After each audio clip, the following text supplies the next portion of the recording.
tal, queridos hermanos? Bienvenidos a un nuevo programa de Tiempo de Reunión, un lugar donde encontrarnos, donde descansar después de una semana de trabajo, donde poder saludarnos y también, por supuesto, el punto central de poder abrir la palabra de Dios, aprovechando estos materiales de estudio tan lindos que el Señor nos ha permitido tener.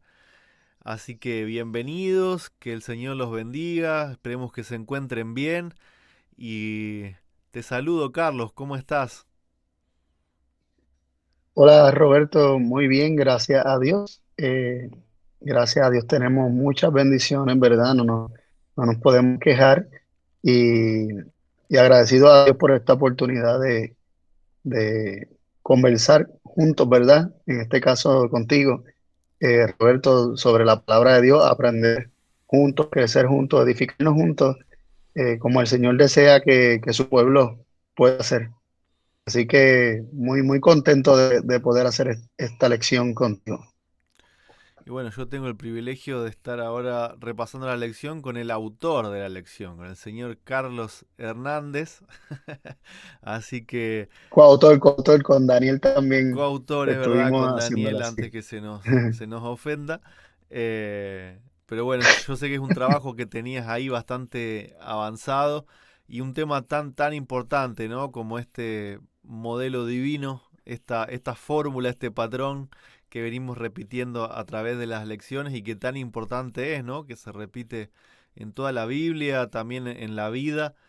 Y la lección de hoy se titula Cristo, la iglesia y la familia, ¿sí?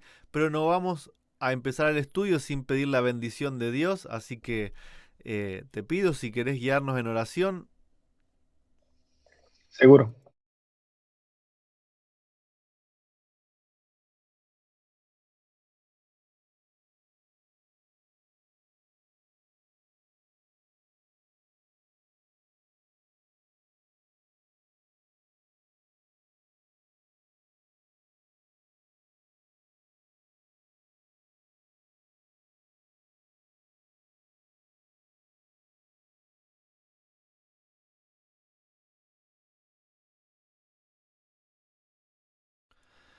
Amén. Bueno, voy a compartir en pantalla, si te parece,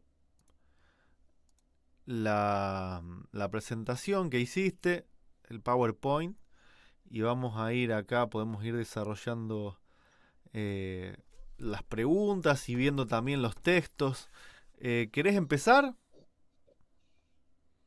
Sí, ahí está el versículo de memoria que se encuentra en Efesios 5 del 31 al 33 que dice, por esto dejará el hombre a su padre y a su madre y se unirá a su mujer y los dos serán una sola carne.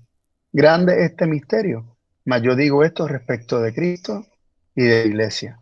Por lo demás, cada uno de vosotros ame también a su mujer como a sí mismo y la mujer respete a su marido. Aquí en el versículo de memoria, ¿verdad? No lo vamos a discutir mucho porque más adelante vamos a tocar estos versículos, pero vemos que aquello que se habla del hombre y la mujer, dice también Pablo que, que dice esto respecto de Cristo y de la iglesia. Así que vemos que la relación que Cristo guarda con la iglesia eh, es el modelo eh, en cuanto a cómo el hombre y la mujer se han de manejar en la familia, ¿no? El modelo para la familia y también vemos que Cristo y la iglesia y esta relación de Cristo y la iglesia, aunque no se ve en este versículo, también se moldea o se modela, mejor dicho, en cuanto a la relación del Padre y el Hijo.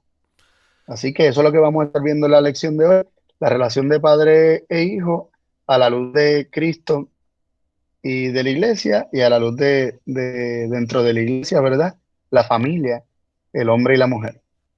Un tema sin duda que puede ser muy controversial dependiendo de la cultura que tengamos o de las costumbres que tengamos. Yo no sé a quiénes, a cuántas personas puede llegar a este video. Les pedimos que eh, si hay algo que por ahí no nos gusta o va contrariamente a las costumbres, que no se enojen con nosotros, simplemente tratamos de guiarnos según la Biblia, según la palabra de Dios, y es así como está escrito para nuestro bien, ¿no?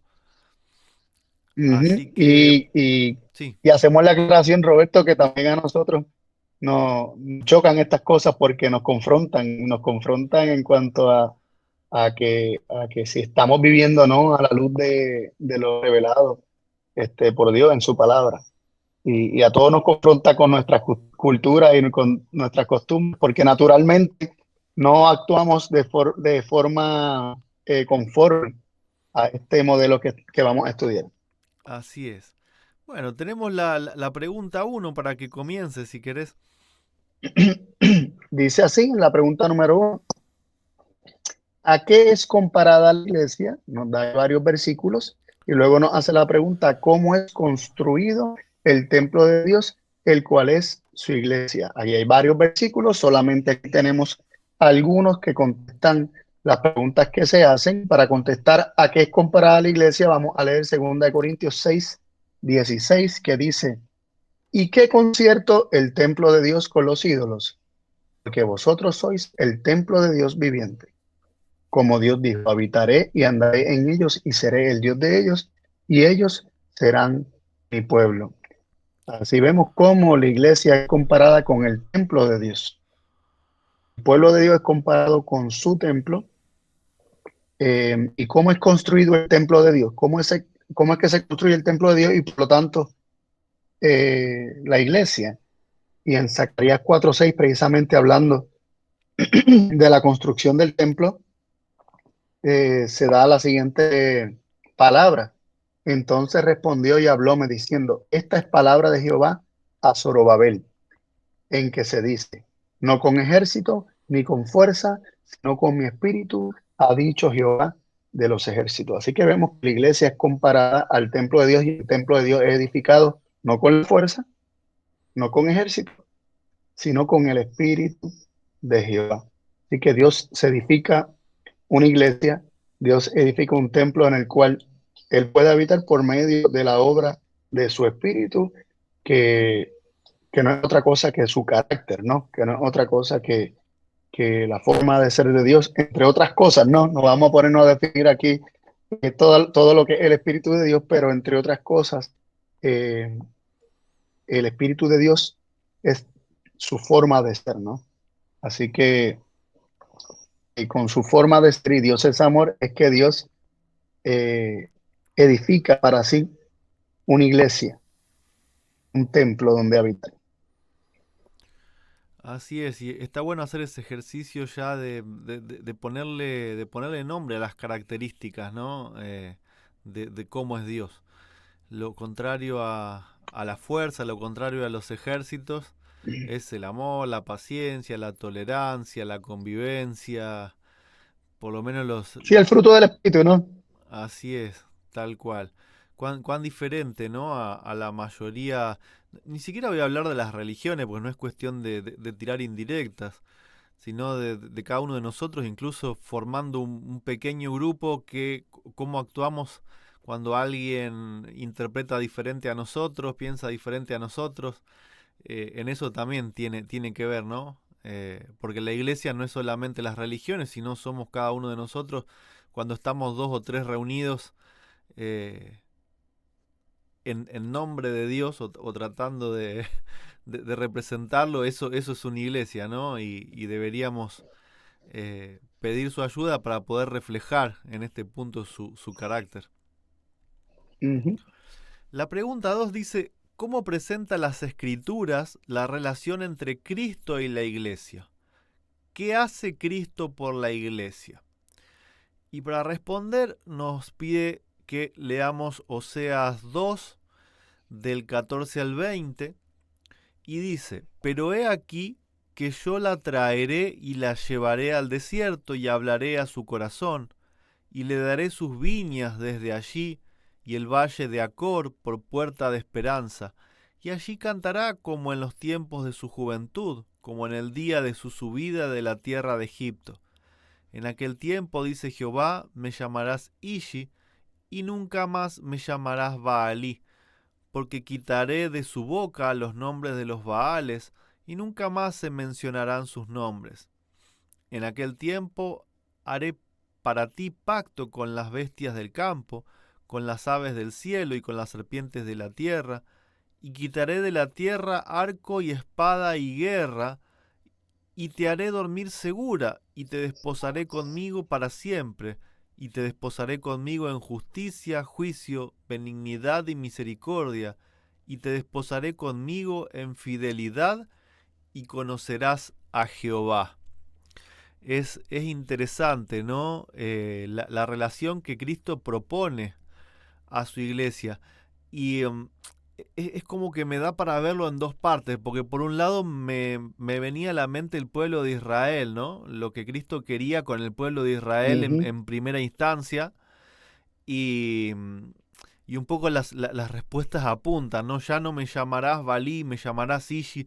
Era constantemente el pueblo iba en busca de otros dioses, siempre en adulterio, ¿no? Y especialmente en la historia de Oseas, que es una historia eh, bastante fuerte, ¿no? Este mandato que se le da a Oseas de volver con una esposa que lo engaña una y otra vez, como una forma de poder entender cómo Dios vuelve a aceptar a un pueblo que, si hacemos esta comparación, ¿no? De Cristo y la iglesia con marido y mujer, un pueblo que vivimos constantemente en adulterio.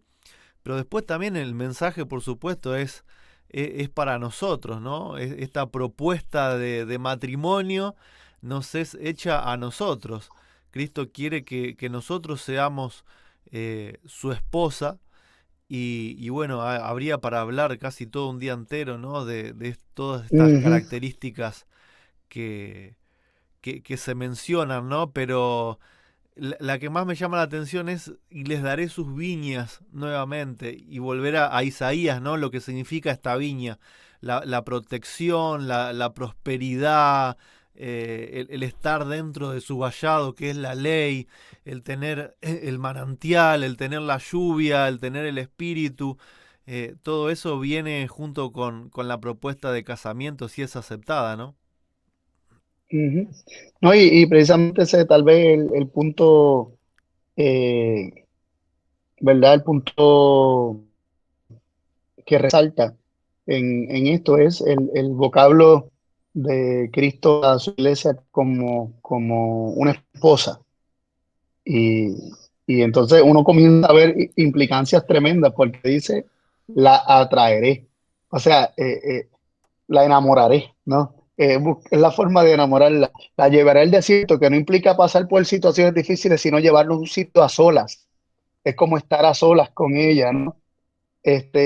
Buscando el tiempo de intimidad, hablaré a su corazón, daré sus viñas, todo lo que mencionaste, es prácticamente le supliré todo lo que le haga falta, la protegeré de las bestias, la protegeré de la espada, dormirá segura, o sea, te daré protección, será una unión eterna porque es para siempre.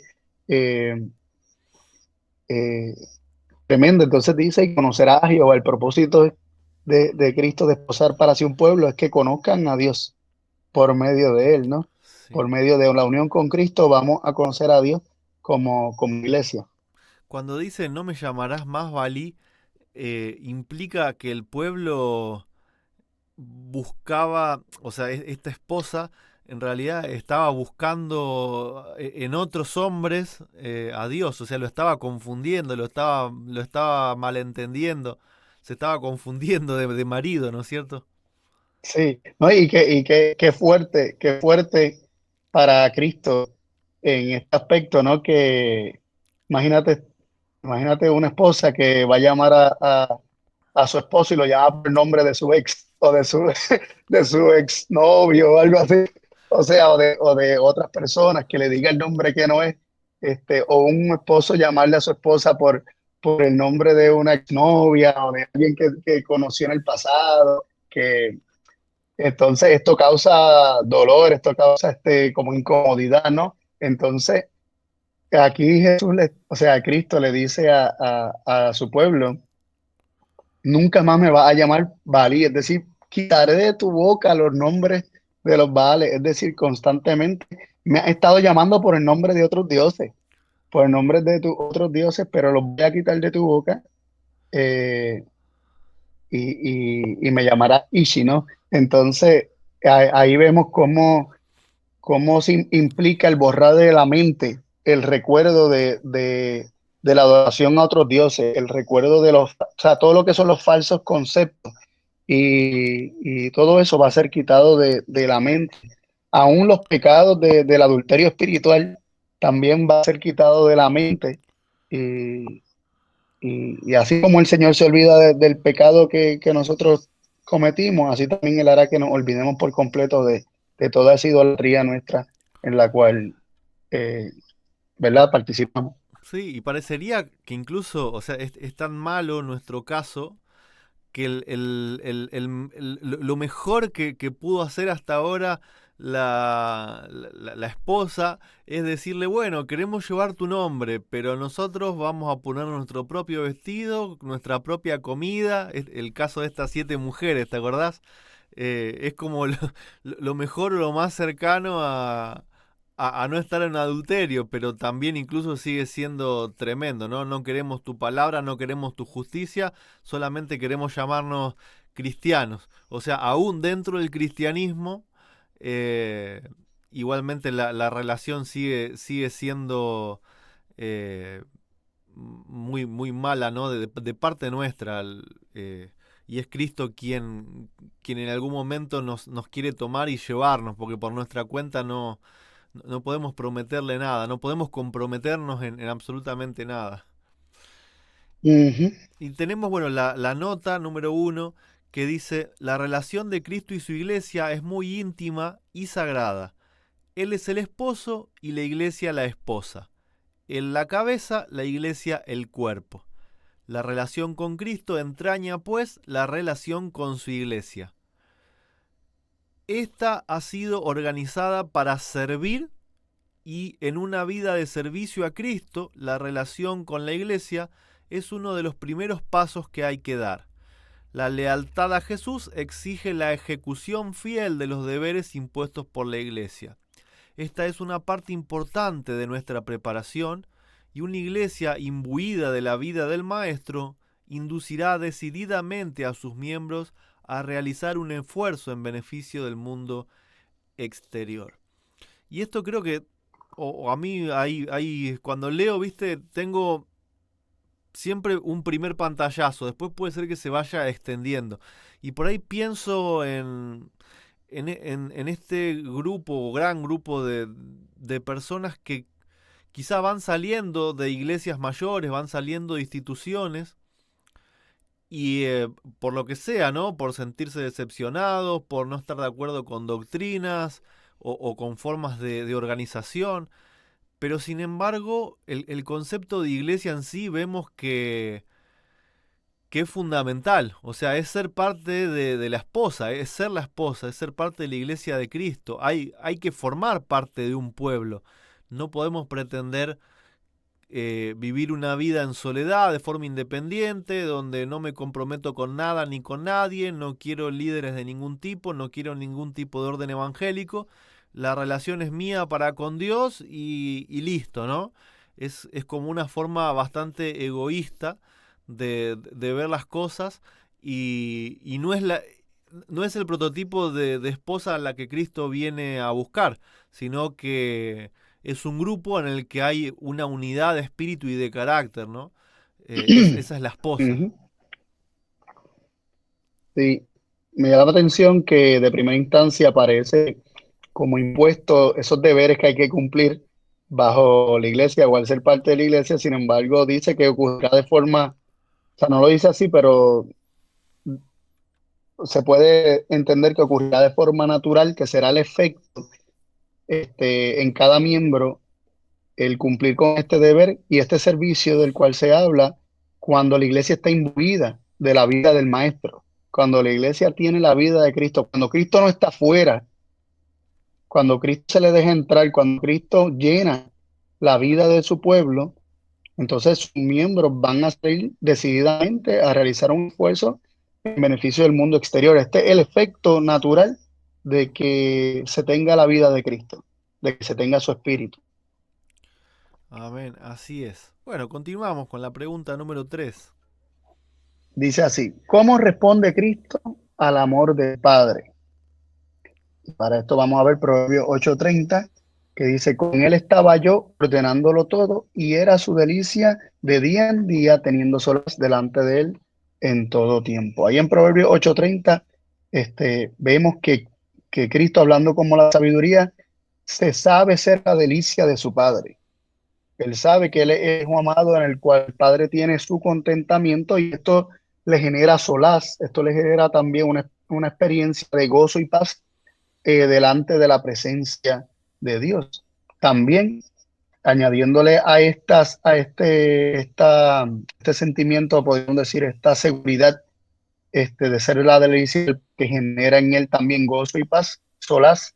En Juan 14:31 se nos dice, mas para que el mundo conozca que amo al Padre y como el Padre me mandó, así hago. Levantado, vamos de aquí. Vemos que Cristo sabe que él es el Hijo amado del Padre y este amor del Padre para él genera que él ama al Padre y este amor al Padre hace que él se sujete al Padre y haga la voluntad del Padre y hable y haga como el Padre le mandó. Este, así que viva en obediencia al Padre. El amor del Padre para con el Hijo hace que el Hijo ame al Padre y se sujete a la voluntad de su Padre. Y en Juan 5:30 dice, no puedo yo hacer nada por mí mismo, sino según oigo, así juzgo. Y mi juicio es justo porque no busco mi voluntad, sino la voluntad del que me envió, la del Padre. Así que el Hijo vive para hacer la voluntad del Padre, sujeto al Padre, porque, porque esta es la reacción natural de saberse amado del Padre, saberse la delicia del Padre. Así es. Y hay que empezar a observar eso, ¿no? Como un modelo que se debería replicar también en el matrimonio. Y cuán difícil es en vista de estos días, ¿no? Que estamos viviendo y de esta sociedad que se empieza a parecer cada vez más a los días de Noé. Y va a terminar, ¿no? En un punto culmine donde justamente o tristemente va a ser todo lo contrario a esta relación padre-hijo. Pero nosotros tenemos ahí un faro, ¿no? Una guía segura si pretendemos la felicidad y vivir en nuestros matrimonios, en nuestras familias, un amor puro que venga del cielo, ¿no? Ujú. La pregunta 4 dice, ¿cómo responderá la iglesia al amor de Cristo? Para eso nos da Salmo 110.3 y después dice, explica cómo los reinos de este mundo vienen a ser de Cristo. Entonces vamos con la primera pregunta, ¿no? ¿Cómo responderá la iglesia al amor de Cristo? Leemos, tenemos Salmos, pero no lo veo, no sé si lo pusiste del otro lado. No, no está Salmo. Ah, bueno, entonces vamos a leer Apocalipsis directamente, Apocalipsis 11 del 15 al 17, y dice, el séptimo ángel tocó la trompeta y hubo grandes voces en el cielo que decían, los reinos del mundo han venido a ser de nuestro Señor y de su Cristo. Y él reinará por los siglos de los siglos, y los 24 ancianos que estaban delante de Dios, sentados delante de Dios en sus tronos, se postraron sobre sus rostros y adoraron a Dios diciendo, te damos gracias, Señor Dios Todopoderoso, el que eres y que eras y que has de venir, porque has tomado tu gran poder y has reinado. Y un capítulo antes nos dice, Apocalipsis 17, sino que en los días de la voz del séptimo ángel, cuando él comience a tocar la trompeta, el misterio de Dios se consumará como él lo anunció a sus siervos los profetas. Y Colosenses 1:27 nos dice, a quienes Dios quiso dar a conocer las riquezas de la gloria de este misterio entre los gentiles, que es Cristo en vosotros, la esperanza de gloria. Entonces vemos que en este tiempo futuro profético, ¿no? Los reinos vienen a ser de Cristo. Todos se van a terminar postrando de alguna u otra manera o en algún otro momento se van a terminar postrando delante del Padre y del Hijo, reconociendo la justicia, ¿no es cierto? Incluso sabemos que hasta los malvados, hasta los que han rechazado servir a Dios, también lo van a terminar reconociendo, ¿no? Pero vemos que también habla de un misterio que va a terminar siendo consumado, y este misterio que ya había sido anunciado, ¿no? Estas palabras que Dios todo lo pone en su palabra, ¿no? No hay nada que vaya a venir de sorpresa. Y este misterio es Cristo en vosotros, la esperanza de gloria. La esposa, la mujer, la iglesia, viene a ser de su esposo porque le abre su corazón, porque permite a que Cristo pueda Ujú, entrar y pueda morar en el corazón. Y esto es lo que va a marcar la diferencia, ¿no? Entre el pueblo final, entre la iglesia de Cristo y entre todos los demás que, que decidan rechazar esta invitación. ¿Qué ujú. pensás? Y sí, mira, primero quiero hacer la aclaración. Se supone que estuviera el versículo de Salmo 110:3, ¿verdad? Y de hecho lo había puesto, para parece que se me borró en el proceso de hacer la presentación. El versículo dice de que su pueblo se ofrecerá voluntariamente en el día de tu poder. Entonces ahí conecta con Apocalipsis. Tu pueblo se ofrecerá voluntariamente en el día de tu poder. Ese ofrecimiento es un ofrecimiento voluntario. Y ese día de su poder, cuando se nos dice que has tomado tu gran poder y has reinado, implica a un pueblo que se ofrece voluntariamente y lo manifiesta al abrirle su corazón y dejar entrar a Cristo y deja reinar a Cristo en su corazón, y de esa manera se cumple o se consuma el misterio de Dios, que es Cristo en vosotros, la esperanza de gloria. Hace ¿verdad? Una pregunta atrás estuvimos viendo cómo Cristo está a la puerta, ¿verdad? Llamando, y si se le deja entrar, si se recibe su vida, este, ya no está más afuera, y el plan de Dios y el deseo de Dios se cumple en nosotros, porque Él lo que ha querido tener es íntima comunión con cada uno de nosotros, que Cristo cene con nosotros y nosotros con Él. Y ahí vemos cómo nosotros permitiendo que esto ocurra, dejándolo entrar, eh, ¿verdad? Cristo toma poder y comienza a reinar desde nuestros corazones para luego reclamar. eh, ¿Verdad? La herencia terrenal también, y para comenzar a reinar sobre todos los reinos del universo, porque realmente ya todo le ha sido dado, y para darnos a nosotros también el cumplimiento de esa herencia prometida a Abraham y a todos los que son de Abraham, de darnos la tierra en posesión. Así que cuando nosotros seamos su posesión, cuando nosotros nos hagamos suyo, o voluntariamente nos ofrezcamos para ser suyos, entonces eh, también participaremos de la herencia material que Él nos tiene prometida. Así es. Bueno, tenemos la pregunta 5 para continuar. Sí, dice así: a la luz de la respuesta a la pregunta 4 y lo visto en la lección anterior, define nuevamente la palabra poder y adicionalmente define la palabra autoridad. Considera cómo se entienden esas palabras en la actualidad, contrastándolas con su uso en el reino de Cristo. Adicionalmente, a la luz de todo lo visto hasta aquí, responde: en el reino de Dios, el poder y la autoridad se imponen o se reconocen. Y número dos, ¿verdad? En el reino de Dios, ¿en qué consiste el poder y la autoridad? Muy bien, en nuestra, ¿verdad? Nuestra manera natural de ver las cosas, nuestra manera muy humana y carnal, cuando hablamos de poder y autoridad, pensamos en ejercer fuerza para sujetar y dominar sobre otros. Y de alguna manera vemos control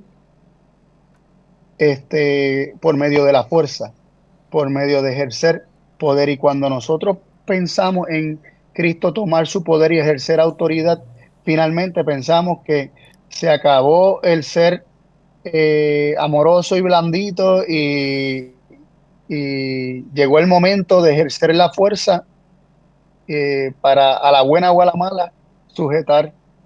a los que no se quieren sujetar y de alguna manera hacerlos pagar capaz porque no se quisieron sujetar.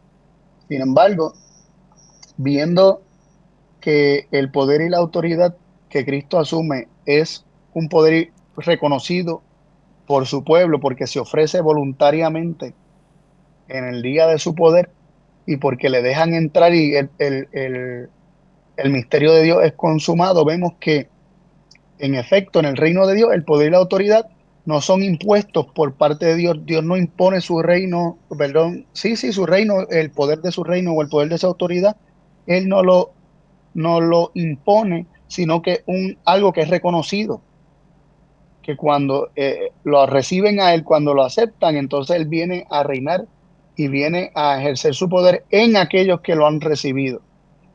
Y, y entonces vemos que el poder y la autoridad de Dios realmente consiste en la relación con Dios, consiste en un aspecto que es causa y efecto, ¿verdad? Dios revelando su amor, Dios hablándonos al corazón, como vimos en el caso de Oseas, Dios por medio de Cristo, revelándonos a nosotros su amor por cada uno de nosotros, Cristo reiterando una y otra vez las promesas de Dios hasta que le creemos y voluntariamente le recibimos y nos volvemos suyos. Es un asunto de causa y efecto, un asunto de revelar su amor y nosotros responder a su amor como Cristo responde, por ejemplo, al amor del Padre, como estuvimos viendo en unas preguntas atrás. Así es, y vemos como todo termina siendo o termina teniendo como fundamento la relación del Padre y el Hijo, ¿no? O el poder del Padre en dónde reside, en que Cristo se complace en hacer su voluntad y se goza, o sea, no lo hace de forma obligada sino voluntaria. Y en ese pequeño modelo de dos personas, después podemos ver el modelo amplio, ¿no? Si nos gozáramos en hacer su voluntad, eh, todo lo que procede del Padre es para bendición nuestra, ¿no? Es un círculo, ese círculo de beneficencia que nunca se corta, salvo que nosotros renunciemos, ¿no? Como lo hicieron, bueno, Satanás y sus ángeles, que también vale aclarar, ¿no? Porque en el momento en el que en la morada de Dios se le planta una oposición, es verdad que no pueden convivir todos juntos y es verdad que hay alguien que tiene que ser expulsado de ese lugar en última instancia, pero Dios lo dejó ser, o sea, le dio otro lugar y Satanás está desarrollando sus puntos, su carácter, su modelo de gobierno y Dios no impuso la fuerza para doblar la rodilla de Lucifer ni de sus ángeles para poder mantener el poder de su reino, ¿no? Ese mismo desarrollo del imperio de Satanás es lo que en la gente que logra verlo termina otra vez dándole todo el poder, la honra y la gloria a Dios, que es totalmente justo y misericordioso. Dice la pregunta 6: ¿cómo fue creado el hombre? Génesis 1, 26 y 27, que lo podemos leer, ¿no? Vamos a ir desglosando las preguntas por parte, ¿no? Dice entonces dijo Dios, hagamos al hombre a nuestra imagen, conforme a nuestra semejanza, y señoree en los peces del mar, en las aves de los cielos, en las bestias, en toda la tierra y en todo animal que se arrastra sobre la tierra. Y creó Dios al hombre a su imagen, a imagen de Dios lo creó, varón y hembra lo creó. Entonces, ¿cómo fue creado el hombre? El varón y la hembra conforman la imagen de Dios. Fueron creados a imagen de Dios. ¿Sí? La especie humana, el género humano, tanto el varón como la hembra, son creados a imagen de Dios. Ahora, vamos a desglosar esto. Dice, ¿qué vida recibe Eva? ¿Son creados los dos al mismo tiempo? ¿Son creados dos personas iguales, coiguales, con la misma autoridad? Y bueno, en los versículos 22 y 23 dice, de la costilla que Jehová Dios tomó del hombre, o sea, de Adán, hizo una mujer y la trajo al hombre, la trajo a Adán. Dijo entonces Adán, esto es ahora hueso de mis huesos y carne de mi carne. Esta será llamada varona porque del varón fue tomada.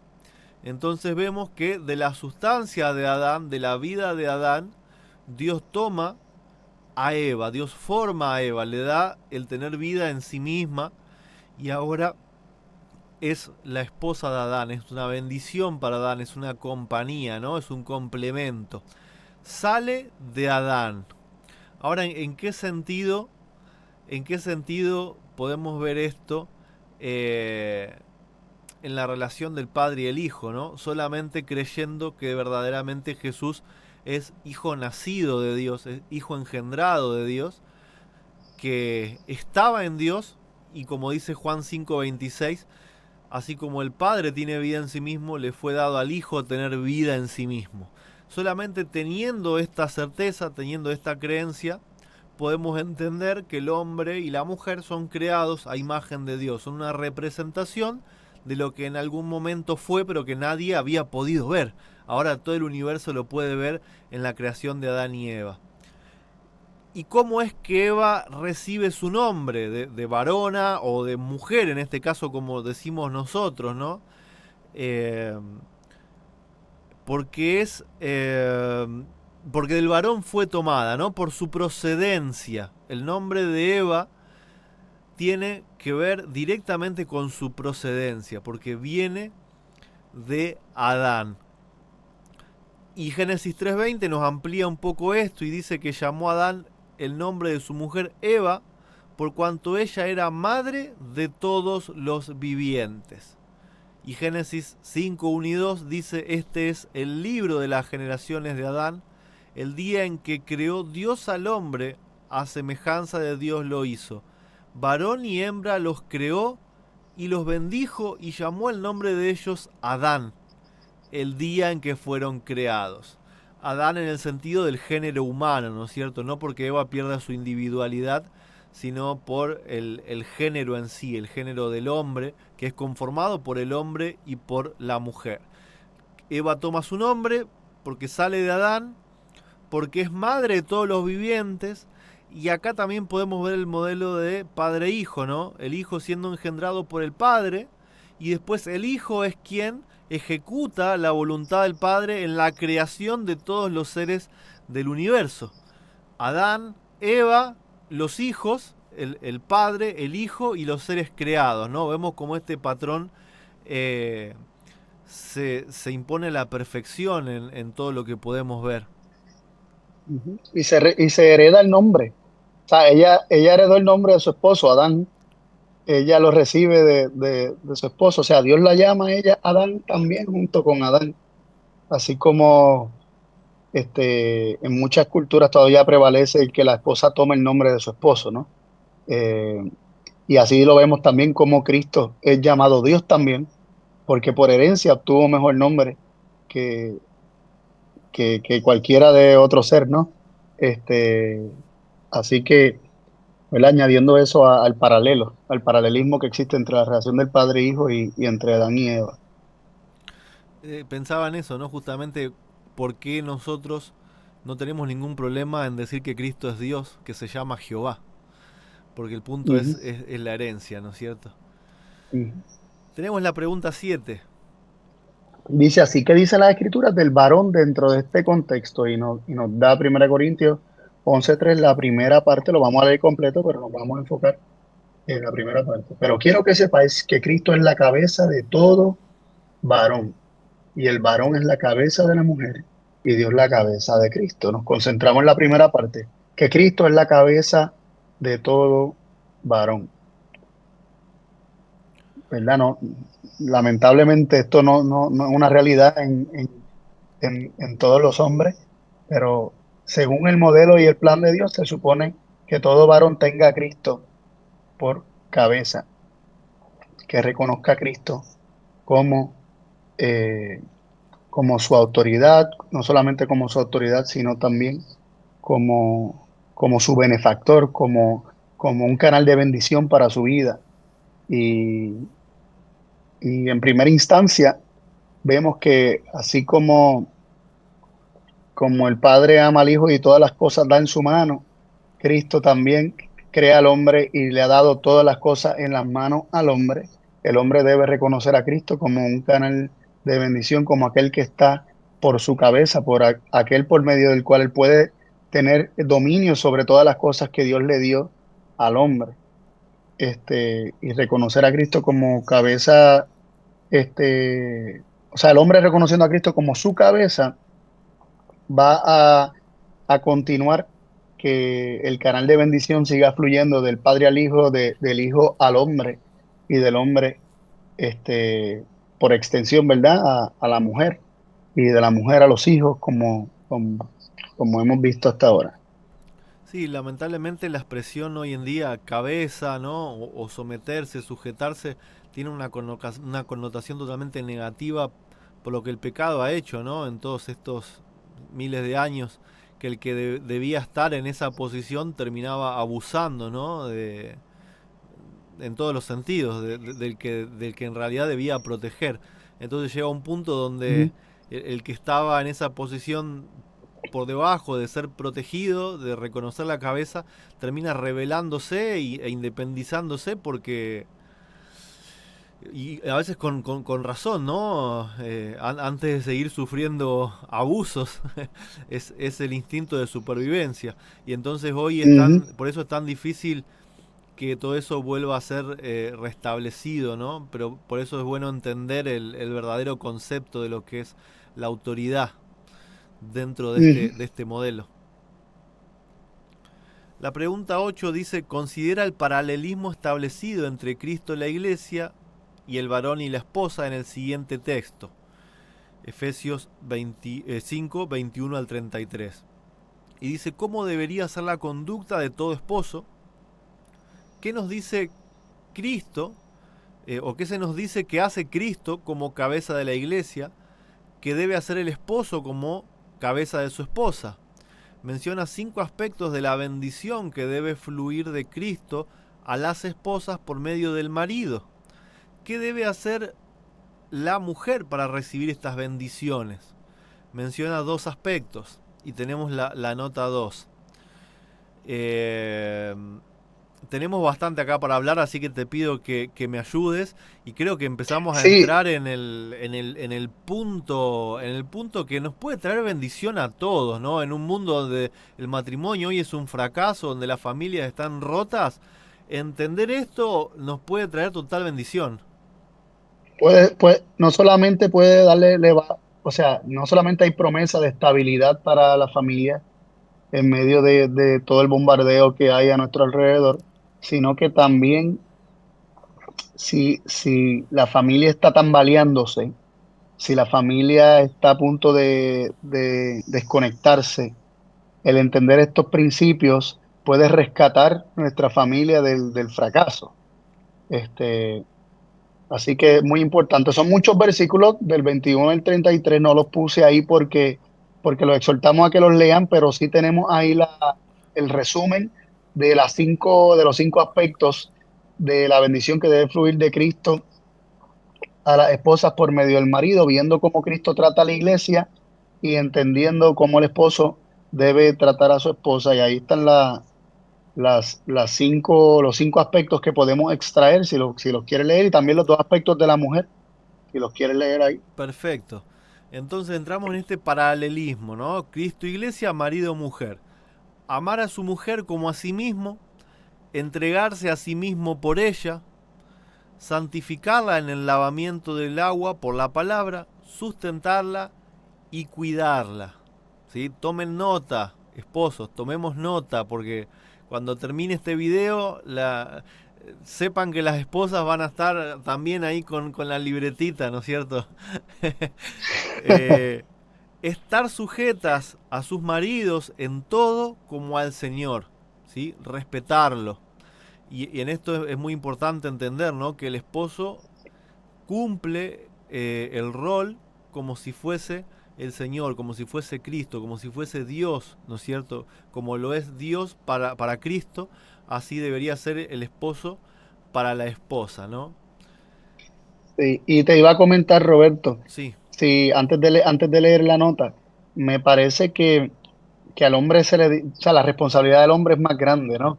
Pareciera ser más grande. Sí, Este, o sea, se le mencionan más cosas que debe hacer el hombre que lo que debe hacer la mujer. Lo único que se dice a la mujer es que se sujete a él y que lo respete.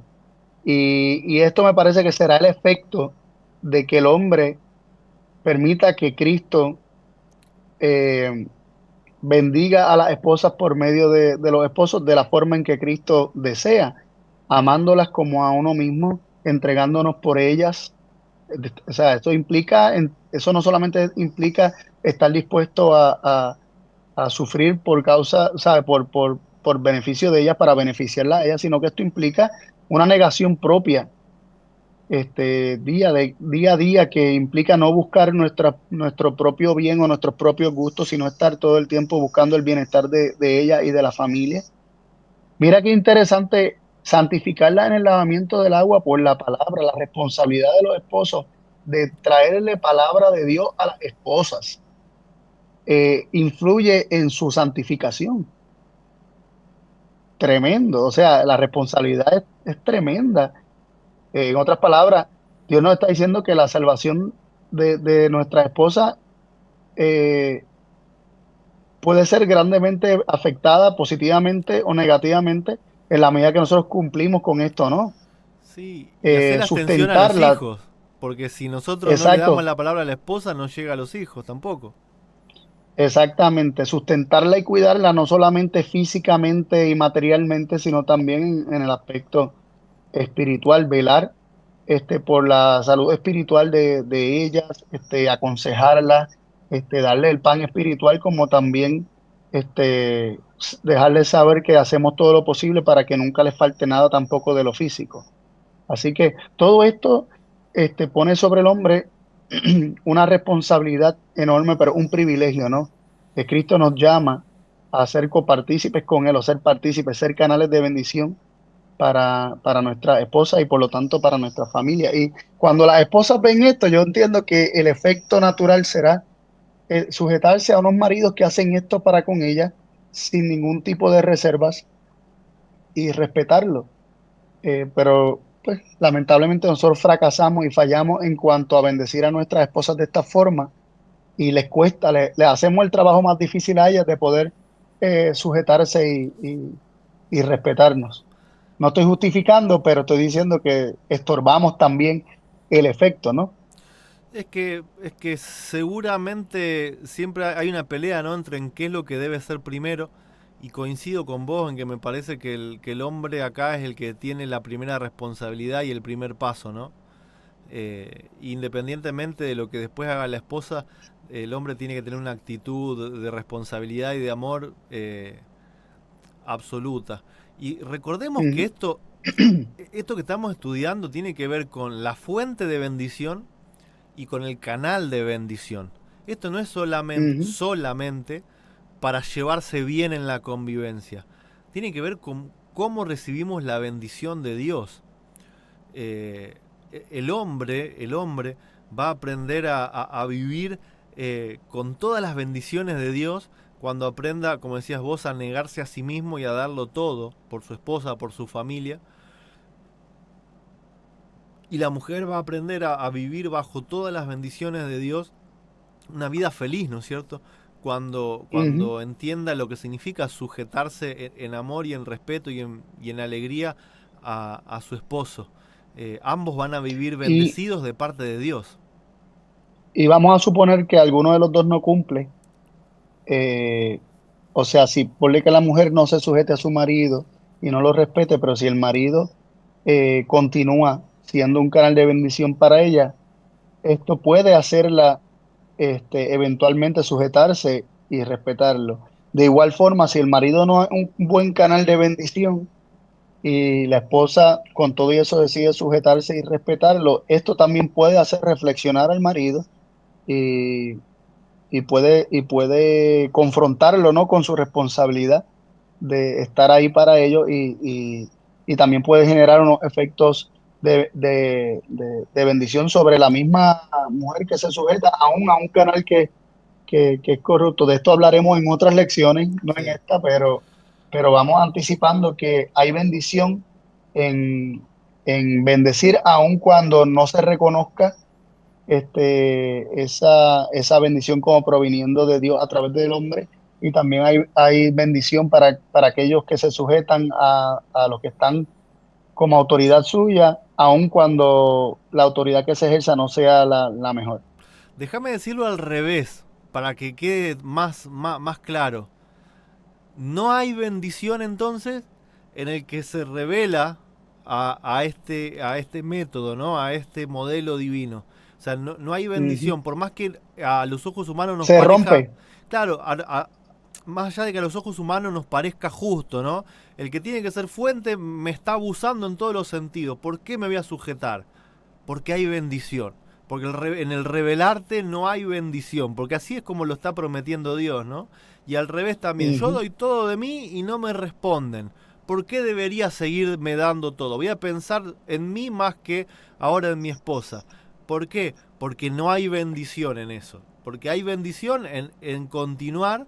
Porque Dios así lo ha mostrado en cómo se ha comportado con su pueblo. A pesar de todo el adulterio constante, de la rebelión constante, Dios siempre continuó ahí y, y al final del tiempo va a terminar teniendo un pueblo, va a terminar teniendo una esposa que le va a traer alegría y que le va a traer solaz y ahí está nuestra enseñanza, ¿no? Tenemos la nota que dice, el esposo debe manifestar gran interés en su familia.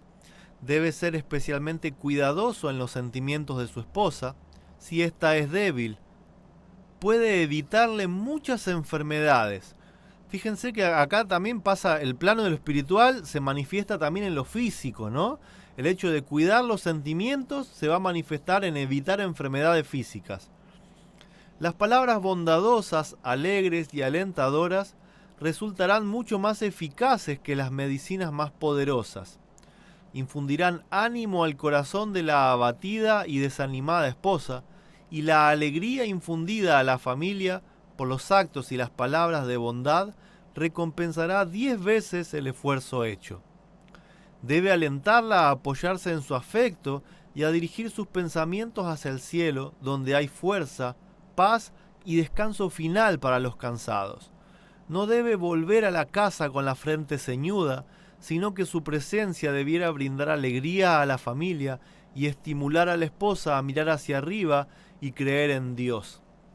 Acá nos habla también de que el esposo tiene que hacerse cargo mayormente de la carga, ¿no es cierto?, de lo que es proveer, de lo que es resolver los problemas que hoy en día podemos tener, los que todavía vivimos en la ciudad o cerca de la ciudad, y que no deberíamos traer todos esos sentimientos de carga y de renegar, ¿no es cierto? No deberíamos traerlo al seno de la familia, deberíamos tratar de, cuando uno llega, ¿no? Dejarlo afuera, dejar esa mochila afuera, pedirle a Dios que nos dé fuerza como hombres para llevar esa carga, pero tratar de estar en nuestra casa, nuestra familia con alegría, eh, contagiar, ¿no es cierto? Esa paz, ese descanso que nosotros recibimos de Dios, ¿no es cierto?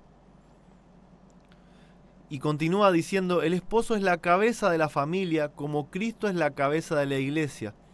Y cualquier actitud asumida por la esposa que pueda disminuir la influencia y degradar su posición digna y responsable desagrada a Dios.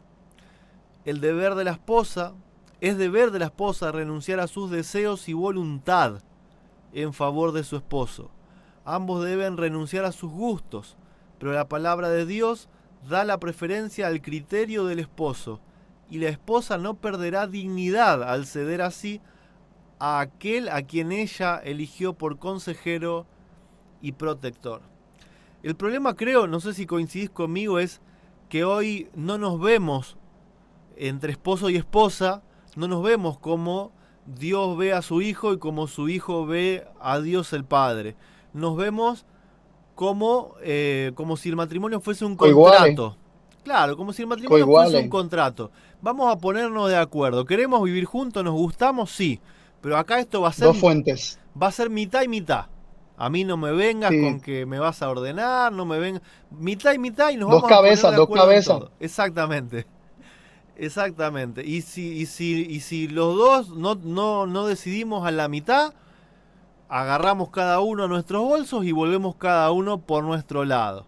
¿Sí? Ese es... Y vemos que el matrimonio es visto como un pacto, y cuando comprendemos el pacto eterno de Dios, vemos que son las promesas de Dios y la recepción de las mismas, no las promesas de Dios y las promesas de los hombres, o un contrato donde Dios cumple una parte y nosotros cumplimos otra, sino más bien Dios como fuente de las promesas y su pueblo como un canal que recibe esas promesas, y no solamente su pueblo, sino Cristo, porque sabemos que el pacto eterno es las promesas de Dios para con Cristo, que le han sido no solamente prometidas, sino ratificadas, y, y lo prometido a Cristo es lo prometido a su pueblo, etcétera. Lo que quiero que veamos es que el contrato matrimonial es visto muchas veces de esa forma como menciona, habiendo dos cabezas. Sin embargo, en el pacto de Dios son las promesas de Dios, no las promesas de Dios y las de los hombres, no las promesas de Dios y las de su iglesia, sino las promesas de Dios y solo las promesas de Dios, y su pueblo las recibe, las cree, las atesora, este, y Dios cumple su palabra. Y, y así vemos que si nosotros estamos operando bajo el modelo de dos fuentes o de dos cabezas, en lugar de de fuente y canal, en el hogar se va a manifestar lo mismo. Y, y a la que uno de los dos no cumpla su parte del contrato, pues se da por sentado que el contrato se rompió, y hay desestabilidad en el hogar. Sin embargo, vemos cómo Dios ha tratado a su pueblo, que aunque su pueblo lo que prometió no lo cumplió, Dios como quiera sigue siendo fiel, y Dios como quiera lo trata de redirigir hacia sus promesas y hacia su bendición que Él tiene para con ellos, para mantenerlo unidos así. Y así mismo ocurrirá en el hogar si, si nosotros operamos bajo este modelo. Se me ocurren dos puntos cortos, ¿no? Uno es, a medida que avanzamos, creo que la responsabilidad del esposo es cada vez mayor, ¿no? Me parece que todavía no somos conscientes Ujú, de la responsabilidad. Más si entramos en una ujú. aplicación en esto de los pactos y las promesas, eh, es tremendo. Y la otra es que el principio este de dos cabezas también está en la Biblia. Y está en ese versículo que dice que Lucifer quería subir hacia los lados del norte y sentarse en el trono de Dios y ser igual a Dios. Entonces vemos que esta idea también de un matrimonio de dos cabezas o de dos partes iguales, de un contrato de dos partes iguales, son el desarrollo de los principios del gobierno de Satanás. Es lo que Satanás propone. Es duro, pero es real, Ujú. ¿no es cierto? Creo que lo vamos a ver más adelante en alguna cita. Ah, Así que buenísimo. vamos por ahí, No me adelanto vamos por entonces. ahí. Sí. ¿Qué no debe hacer la cabeza? Colosenses 3:19 puntualmente dice: marido, amad a vuestras mujeres y no seáis ásperos con ellas. El marido no debe ser áspero, no debe ser cruel, no debe ser fuerte, no debe ser sarcástico, no debe nada que genere, o sea, que se manifieste como aspereza y que genere eh, frustración, o podríamos decir dolor a la mujer, no debe proceder del esposo. Así que del esposo no debe proceder nada de aspereza para con su mujer. Bueno, si mi esposa está viendo este video, esperemos haber cumplido un poco con estas expectativas, ¿no? Y que no me esté esperando después para Y reclamar. si no hemos cumplido, y si no hemos cumplido, nunca es demasiado tarde para comenzar a pedirle a Dios que nos ayude a cumplir estos principios, ¿no? Y estar más conscientes de nuestra debilidad. Es cierto, es cierto. Eso también es parte de la paciencia de los santos, ¿no? El hecho de tolerarnos los unos a otros. Y dice la nota 3: Satanás estaba determinado a hacer de sí mismo el centro de influencia. Si no podía ser la más alta autoridad del cielo, sería la más alta autoridad en rebelión contra el gobierno del cielo. Llegaría a ser cabeza para controlar y no ser controlado. Miren, ahí precisamente está lo que mencionaba, que estaba más adelante, una cita que habla precisamente de que es el espíritu de Satanás el que quiere hacer de sí mismo el centro de influencia, el que quiere que se haga lo que él dice, ¿no? y él quería ser la más alta autoridad del cielo, pero como esto no se le dio, pues sería la más alta autoridad en rebelión contra el gobierno del cielo.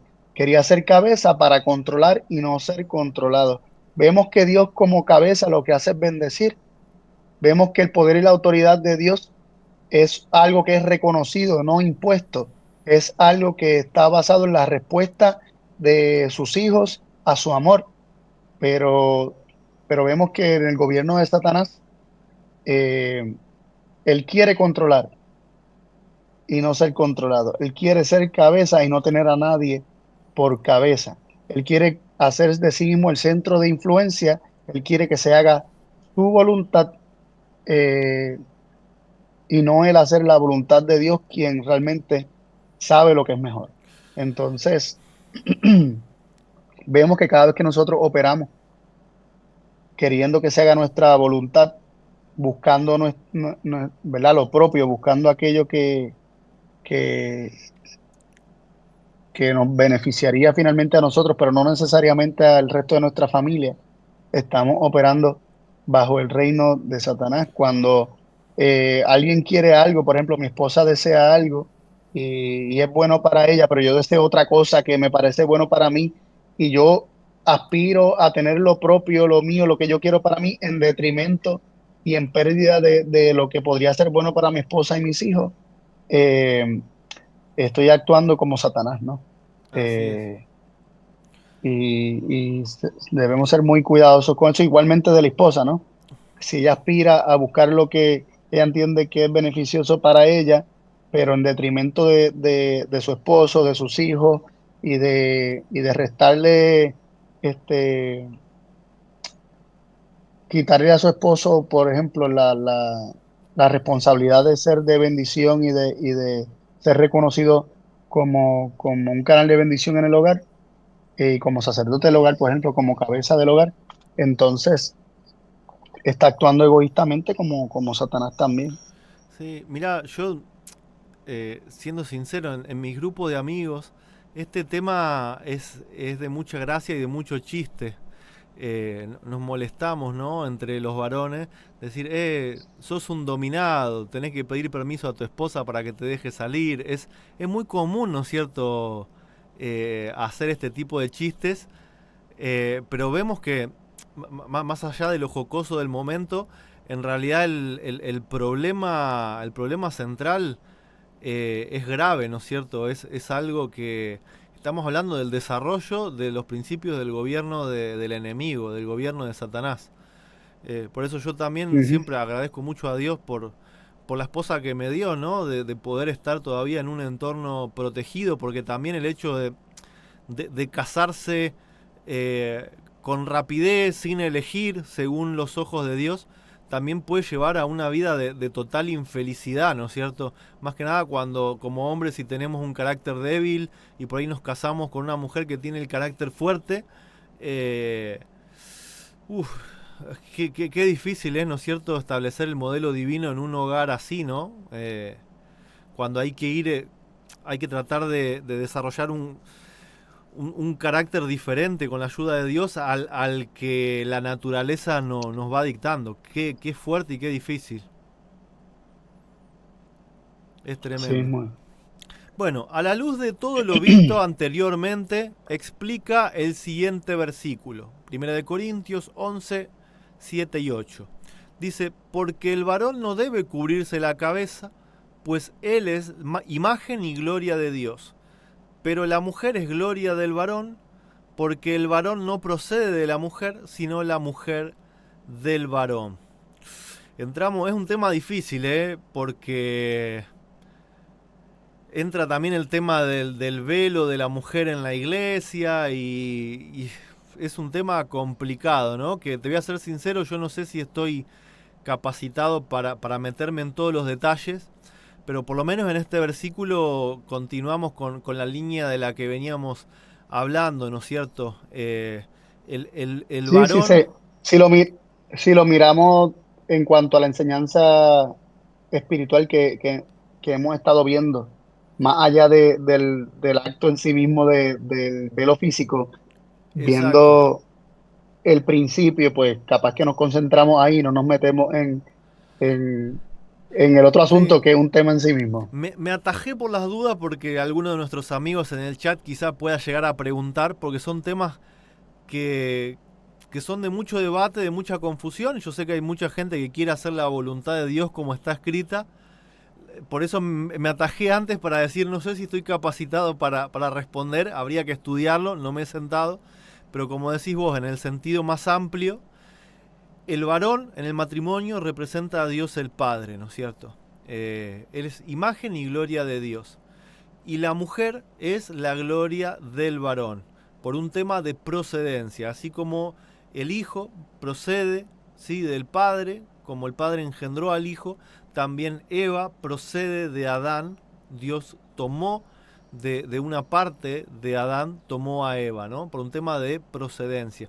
Y acá también Ujú, entramos quizás en el concepto de el único Dios verdadero, ¿no? ¿Por qué se lo puede llamar al Padre como el único Dios verdadero y sin embargo a Cristo también puede ser llamado Dios, ¿no? Y tiene que ver con la procedencia y la herencia en sí mismo. La ujú, nota dice, Dios quiere que la familia en la tierra sea un símbolo en pequeña escala de la gran familia en el cielo. En el hogar se ponen los cimientos para la prosperidad de la iglesia.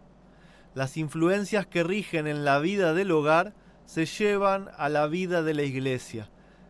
Entonces, que los deberes de la iglesia comiencen primero en el hogar. La verdad es que no tenía en mente esta cita, o sea, sí por ahí el concepto, pero es muy fuerte leerlo así, porque muchas veces nosotros caemos en la facilidad de criticar a las iglesias constantemente. Vivimos criticando, especialmente a la propia, ¿no?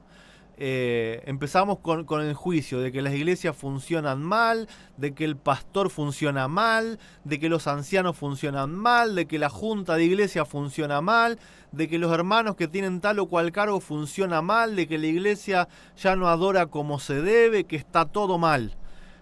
Pero acá es donde debemos hacernos la pregunta, ¿no? En mi familia, ¿las cosas funcionan bien?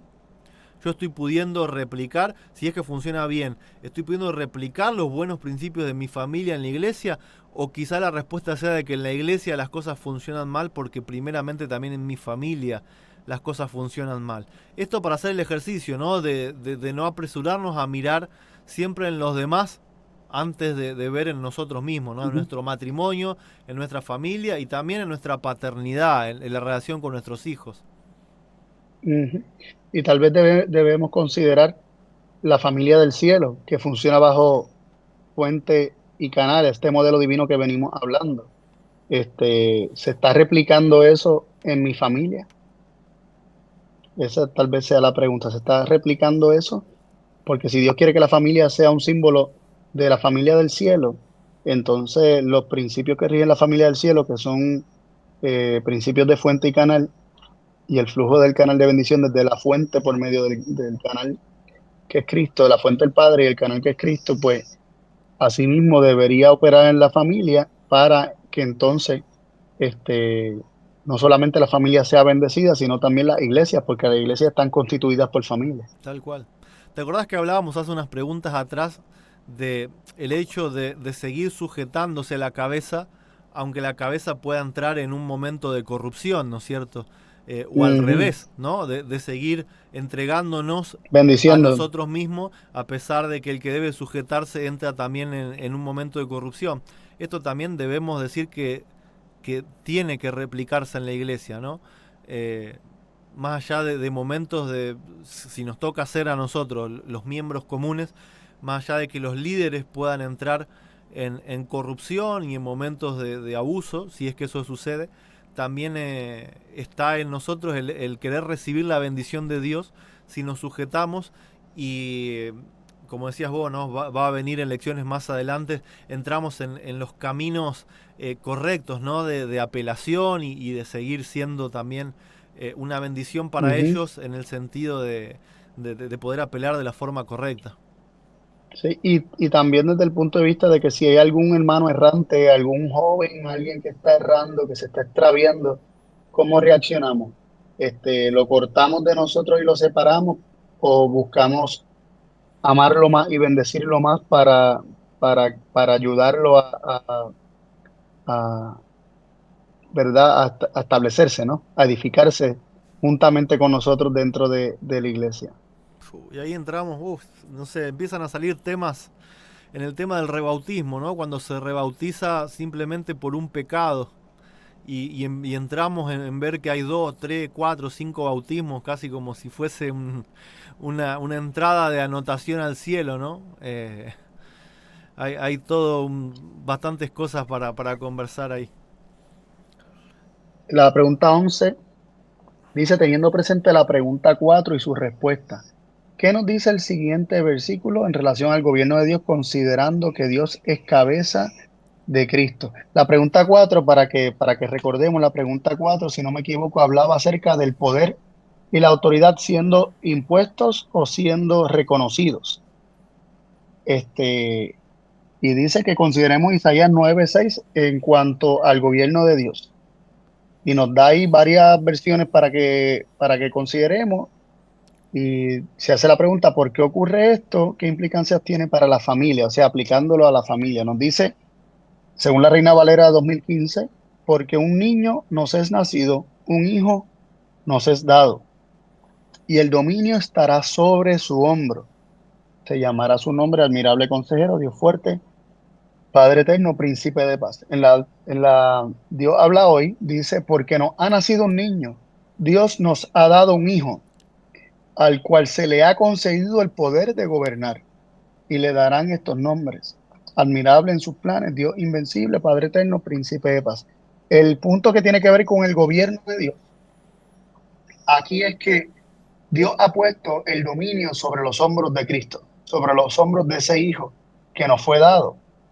Eh, en la versión de Dios hoy dice que Dios le ha concedido poder para gobernar o poder de gobernar.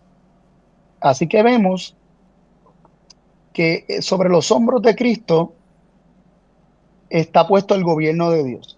Dios lo da todo y le ha dado gobierno, le ha dado poder para gobernar y autoridad para gobernar a aquel que es el canal. Porque Cristo, como nosotros vimos, reconoce a su Padre como su autoridad voluntariamente por el amor que Dios le ha manifestado. Él sabe que Dios es amor y Cristo se sujeta a su Padre. Y entonces el Padre, al ver que su Hijo aprecia esto, ha puesto todo poder, todo dominio de gobierno, el gobierno completo de Dios, el gobierno universal de Dios está puesto sobre los hombros de Cristo. Y así vemos cómo Dios, en su amor que le da a su Hijo todas las cosas, no se lo reserva nada. También ha puesto todo el gobierno, todo el dominio. Asimismo, en cuanto a la implicancia para la familia, vemos que el hombre, al darlo todo por amor a su esposa, también el gobierno del hombre, el gobierno universal del hombre está puesto sobre los hombros de su esposa y se le da a su esposa para que gobierne y rija el hogar sobre los hijos. Y el perder a su esposa implicaría perder su dominio, implicaría perderlo todo. Por eso es que Dios arriesgó todo al darnos a su hijo, porque a aquel sobre quien está puesto el gobierno de Dios, Dios lo dio con riesgo de eterna perdición. Dios lo dio a riesgo de perderlo. Y esto implicaría la pérdida de todo su dominio, la pérdida de todos sus hijos, la pérdida de su reino universal. Y pero vemos que el amor no se reserva nada. El amor lo entrega todo. Y asimismo, los hombres en sus hogares, su autoridad y su poder va a ser establecido en la medida que la esposa viva como Cristo vive para con el Padre, o sea, para hacer su voluntad y como una respuesta al amor del Padre, asimismo la esposa, como una respuesta al amor del esposo, sabiendo que la esposa le ha dado todas las cosas, aún el dominio y el gobierno del hogar, este, y ella se sujete a su esposo como su cabeza y su benefactor, como su consejero y su protector, como estuvimos viendo hace una pregunta atrás. Entonces el gobierno de toda familia está bien sujeto al Padre porque, como dice 1 Corintios 15, finalmente Cristo se sujetará a aquel que le sujetó a él todas las cosas, es decir, al Padre, para que Dios sea el todo en todos. Asimismo, el Padre será el todo en la familia, en todos, eh, cuando se cumpla esto mismo, ¿no? Que la mujer, habiendo recibido todas las cosas del hombre y teniendo todas las cosas sujetas a ella por su marido, entonces asimismo todo el gobierno de la familia queda sujeto a la madre y la madre al padre, y por lo tanto todo sujeto al padre. Sí, y te agrego algo, es curioso cómo este versículo se intenta utilizar siempre para justificar un Dios de dos cabezas o de dos fuentes, o incluso tres, ¿no? Al decir, ves que ahí a Cristo se lo llama Dios fuerte y Padre eterno, o sea, son lo mismo, son coiguales.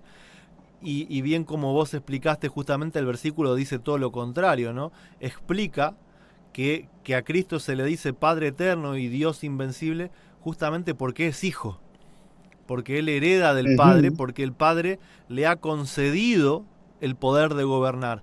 Entonces lo llamamos a Cristo por el nombre del Padre, ¿sí? Y no porque en sí mismo Cristo tenga una vida inherente desde siempre, o el mismo poder inherente desde siempre compartido coigualmente con el Padre, ¿no? Sí, ¿Cómo, o que se niegue este proceso de herencia, ¿no? Tal cual. Pero fíjate cómo al leer un versículo de forma totalmente desatenta, sin análisis, se le puede retorcer para que diga algo cuando justamente dice todo lo contrario, o sea, todo lo contrario en sí. Dice, aplica los principios del modelo divino a la concepción de la vida. Génesis 4.1, el hombre conoció a Eva, su mujer, la cual concibió y Dios dio a luz a Caín. Entonces ella dijo, he adquirido un varón de parte de Jehová. ¿Cómo aplicamos los principios del modelo? Un poco ya lo había mencionado antes, ¿no? Si entendemos que Cristo es hijo de Dios, entendemos que el Padre en algún momento de la eternidad estuvo solo, engendra un hijo de sí mismo, ¿sí? Siendo parte de sí. Cristo estaba en el Padre, pero en un momento el Padre le da vida en sí mismo, le da el hecho de tener vida en sí mismo al Hijo, y después, ¿sí? Por el poder del Padre, por la sabiduría del Padre, a través del Hijo, el Hijo crea todas las cosas, crea todos los seres vivientes, ¿no? Ahí tenemos el modelo de el esposo, ¿sí?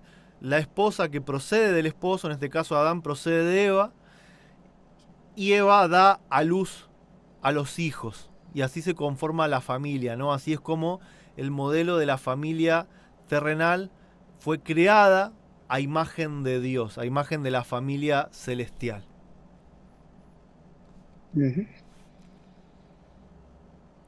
La pregunta 13 dice, aplica los principios del modelo divino a la relación padre, madre e hijos. Hay algunos versículos, ¿verdad? Y luego dice, ¿por qué el texto dice que es justo obedecer a los padres? ¿Qué sucede con los hijos que no respetan a sus padres? ¿Es un castigo arbitrario, impuesto o consecuencia natural? Explica y aplica a otras relaciones.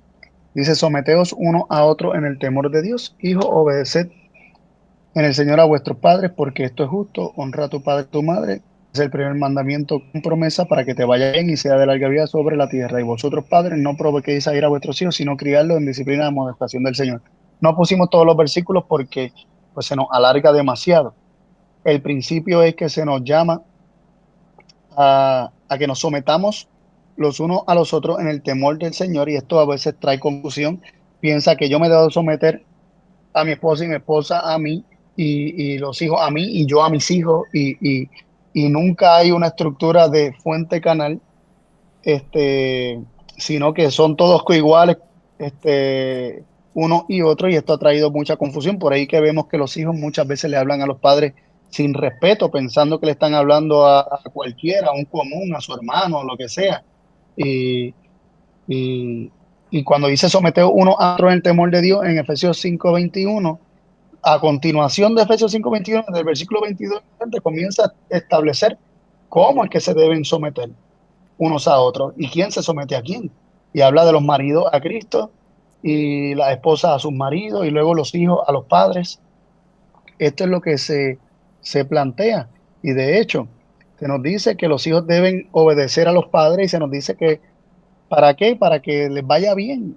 Este, porque sometiéndose a sus padres les irá bien. Hay bendición en estar sometido a los padres y con el propósito de que se alargue este, su vida sobre la tierra. Los otros versículos que nos están puestos ahí también nos presentan el hecho de que hay castigo, o podríamos decir que sobreviene mal para aquellos que no se, aquellos hijos que no respetan a sus padres. Este, les viene mal, y esto no es un castigo arbitrario, sino que al desconectarse del canal de bendición, pues obviamente quedan separados de esa bendición y por lo tanto lo único que les depara es maldición. Sí, y vemos cómo hay en el mundo hay una cadena, ¿no? De generaciones donde eh, el hijo se rebeló a los padres y entonces por consecuencia después al hijo no le va bien, tiene un matrimonio en fracaso, los mismos hijos tampoco lo respetan, o un padre que abusa, o una mujer que quiere gobernar al marido, en cualquiera de los sentidos, ¿no?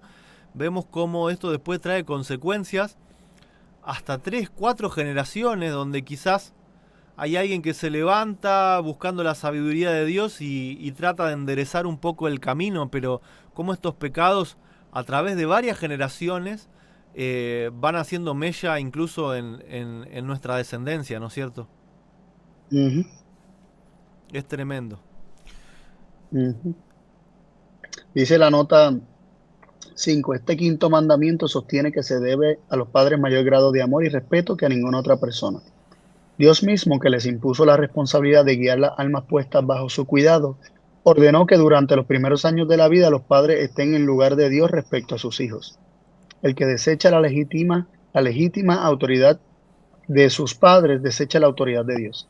El quinto mandamiento no solamente requiere que los hijos sean respetuosos, sumisos y obedientes a sus padres, sino que también los amen y sean tiernos con ellos, que alivien sus cuidados y que escuden su reputación y que los ayuden y consuelen en su vejez. También encarga que sean considerados con los ministros y gobernantes y con todos aquellos en quienes Dios ha delegado autoridad. Tremendo, no voy a aportar mucho aquí, pero vemos que, que el quinto mandamiento es mucho más amplio de lo que pensamos.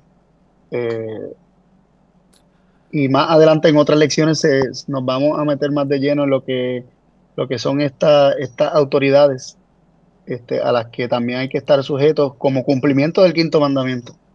Es tremendo, ¿eh? Que no solamente implique a los padres, sino a toda autoridad, es tremendo. Es tremendo Ujú, por la promesa que en sí encierra, ¿no?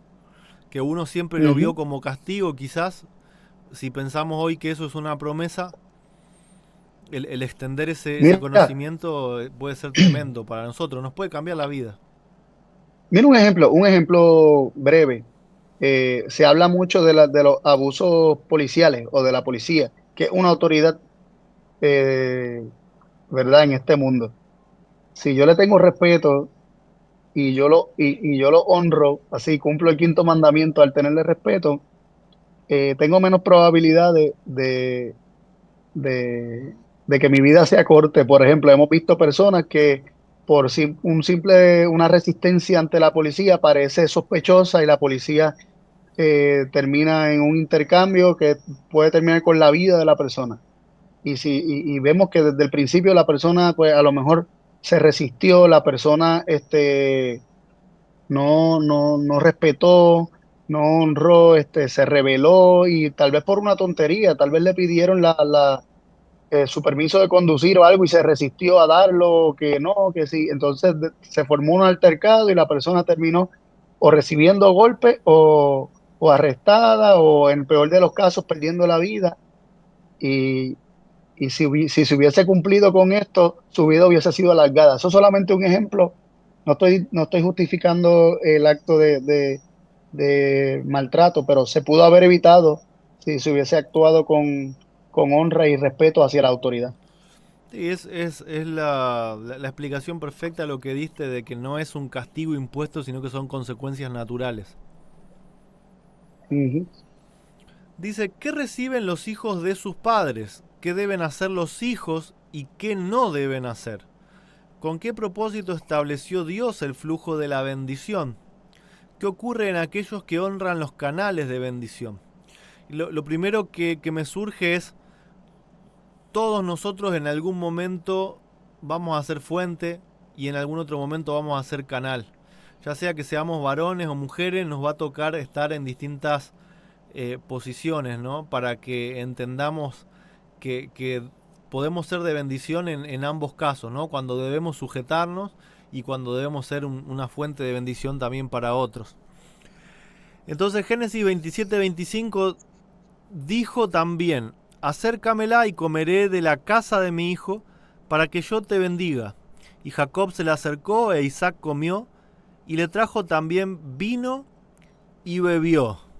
Este es el caso de un engaño, ¿no? De un hijo para con su padre.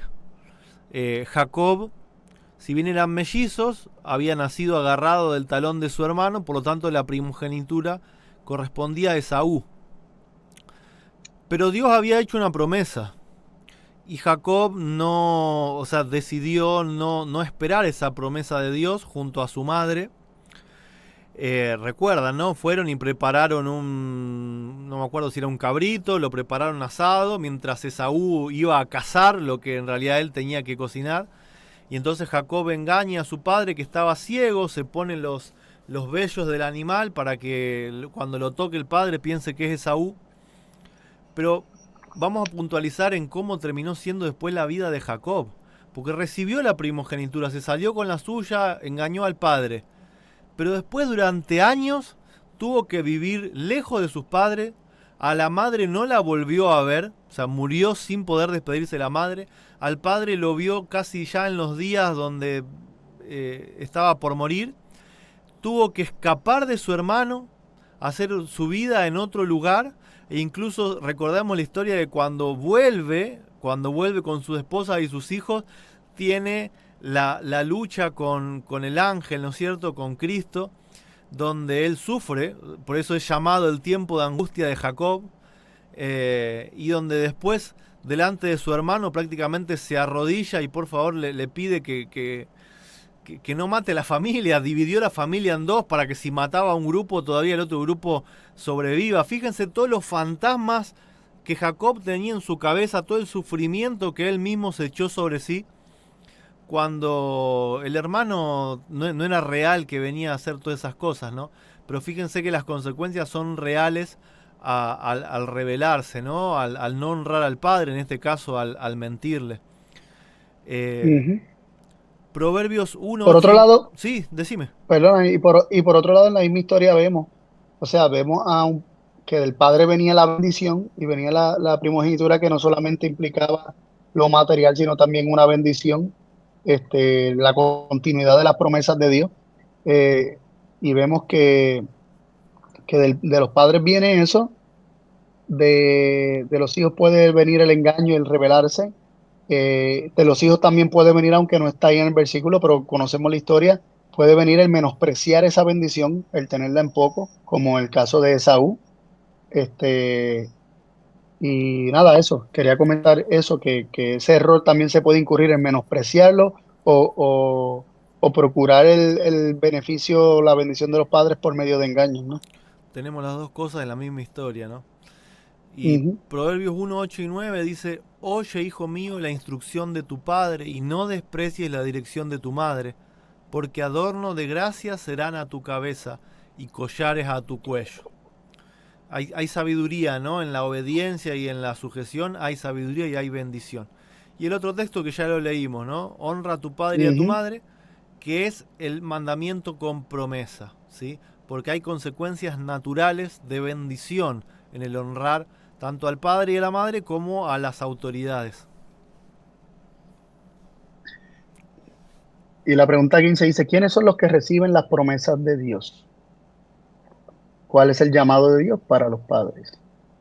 Vemos que en Génesis 18, 17 y 19, en cuanto es el mismo Señor Cristo hablando, dice: Jehová dijo, encubriré yo a Abraham lo que voy a hacer, habiendo de ser Abraham una nación grande y fuerte, y habiendo de ser benditas en él todas las naciones de la tierra, porque yo sé que mandará a sus hijos y a su casa después de sí, que guarden el camino de Jehová, haciendo justicia y juicio, para que haga venir Jehová sobre Abraham lo que ha hablado acerca de él. En cuanto a este versículo, vemos cómo Abraham recibió unas promesas de parte de Dios y, y como Abraham instruyendo y enseñando a sus hijos y a su casa, también su simiente después de él sería partícipe de estas promesas, ¿no? Y se cumpliría las promesas de Dios a Abraham por medio de la instrucción de Abraham.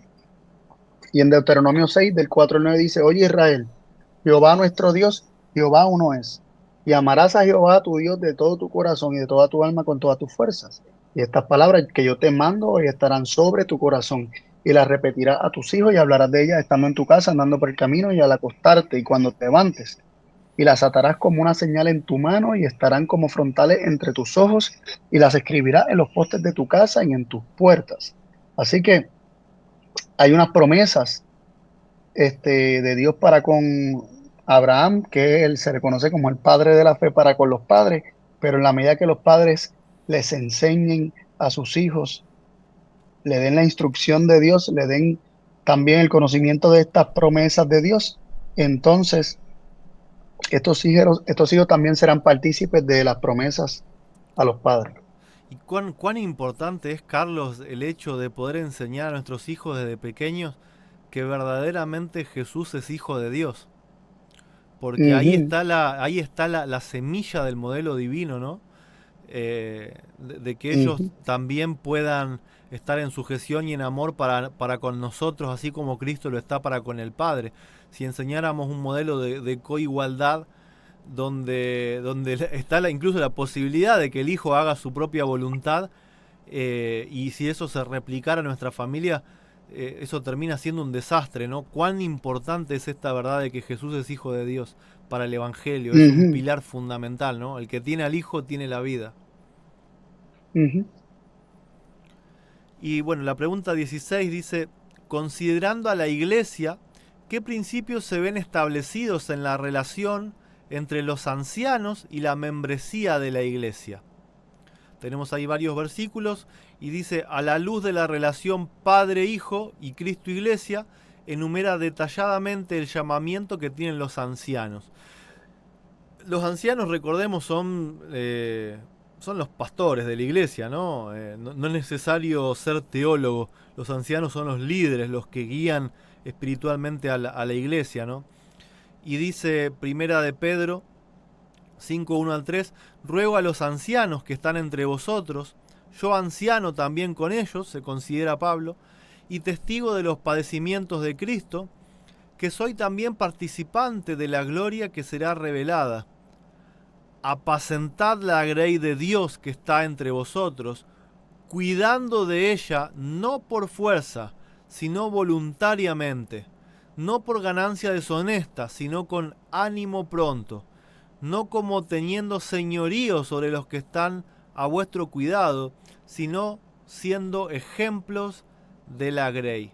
Cómo es importante, ¿no? El hecho de ejercer la autoridad por el hecho de ser un ejemplo y no por el hecho de la fuerza, de imponer un credo, de imponer creencias, de detallar en 1000 puntos cómo debe ser la vestimenta, la alimentación, la adoración, en dónde y cómo tiene que vivir la Grey, ¿no? Eso es a la fuerza, ¿no? Es tratar de tener un señorío a la fuerza.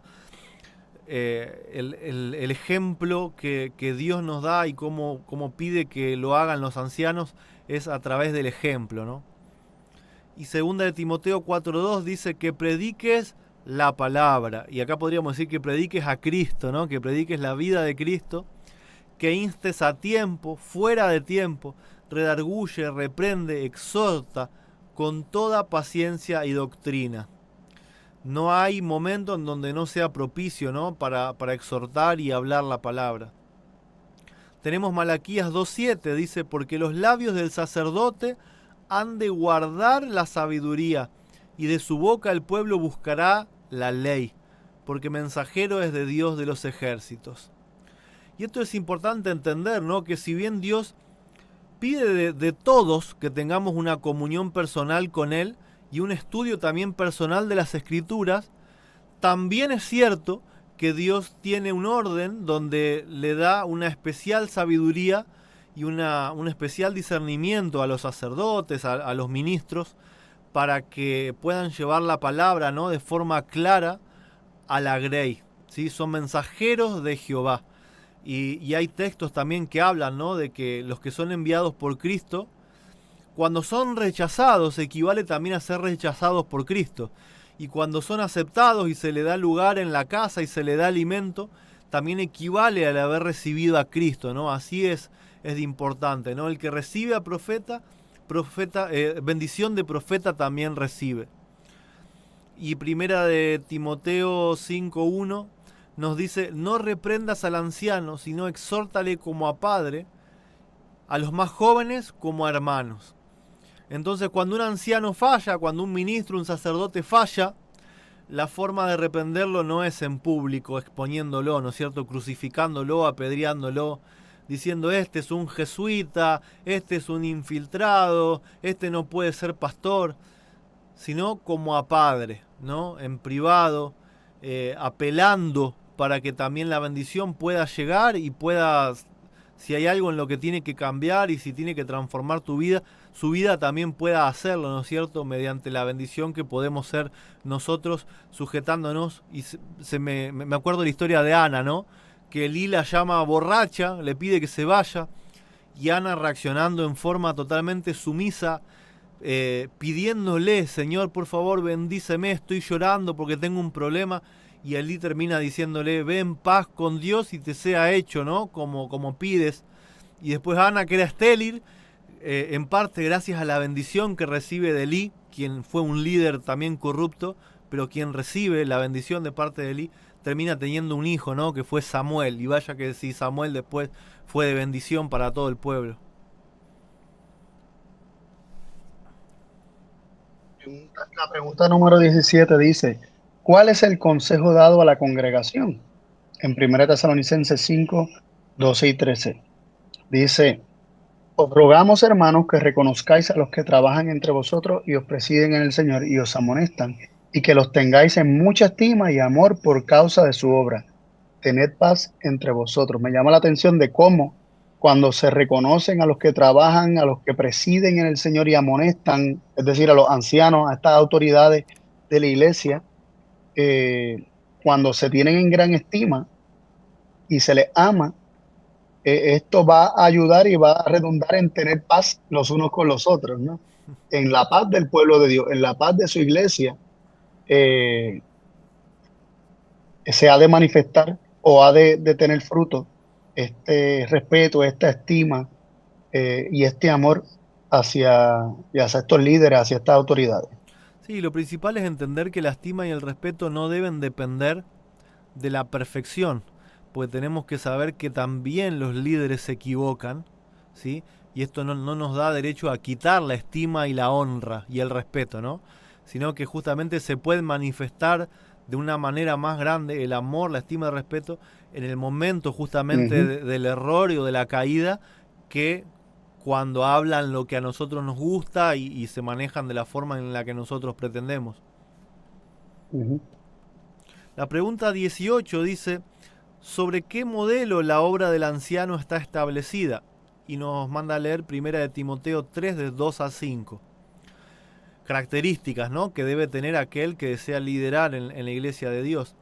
Dice: pero es necesario que el obispo sea irreprensible, marido de una sola mujer, sobrio, prudente, decoroso, hospedador, apto para enseñar, no dado al vino, no pendenciero, no codicioso de ganancias deshonestas, sino amable, apacible, no avaro, que gobierne bien su casa, que tenga a sus hijos en sujeción con toda honestidad, pues el que no sabe gobernar su propia casa, ¿cómo cuidará de la iglesia de Dios? Y yo sé que para todos los que, esto es un mensaje para los que hemos tomado, ¿no es cierto?, algún lugar en lo que es la obra, ¿no?, ya sea de enseñar, de hacer videos, de tener un repaso de escuela sabática, podemos tender a pensar que esto puede llegar a ser una condena, ¿sí?, de que si no lo hacemos, si no lo somos, ya estamos condenados. O también podemos pensarlo de la forma en el que si le pedimos a Dios que nos ayude a vivir de toda esta forma, es para que la bendición sea sobre nosotros, ¿no? Para aquellas personas a quienes nos escuchan o quienes nos ven también puedan bendecirnos y puedan ser bendecidas. Que podamos también nosotros ser Ujú. bendecidos a través de ellos. Sí, y que, ¿verdad? En la medida que una persona logre, tú sabes, un hombre logre gobernar su hogar bajo los principios del modelo divino, lo va a capacitar para luego hacer una mejor obra dentro de lo que sería el ministrar a otros, ¿verdad? Y ministrar a la grey del Señor. Este, Así es. así que la pregunta 19, esta es la última. Había una 20, pero implica resumir todo lo aprendido y no nos da tiempo para ponernos a resumir todo lo aprendido. Tarea para ¿Verdad? el Pero hogar, como le gusta a los profesores, ¿no es cierto? sí, pero sí vamos a terminar con una nota que nos recomienda la pregunta número 20 y dice así: ¿en qué consiste el plan de Dios para su iglesia? ¿En qué medida es el regalo de Cristo? ¿Qué propósito tienen los dones de Dios? Y leemos en Efesios 4, 11 y 12: y él mismo constituyó a unos apóstoles, a otros profetas, a otros evangelistas, a otros pastores y maestros, a fin de perfeccionar a los santos para la obra del ministerio, para la edificación del cuerpo de Cristo. El plan de Dios es que su pueblo funcione como un cuerpo, ¿no? Cristo siendo la cabeza y, eh, y su pueblo, su iglesia siendo el cuerpo, y que todos tengan funciones distintas, así como el cuerpo tiene funciones distintas y dones distintos.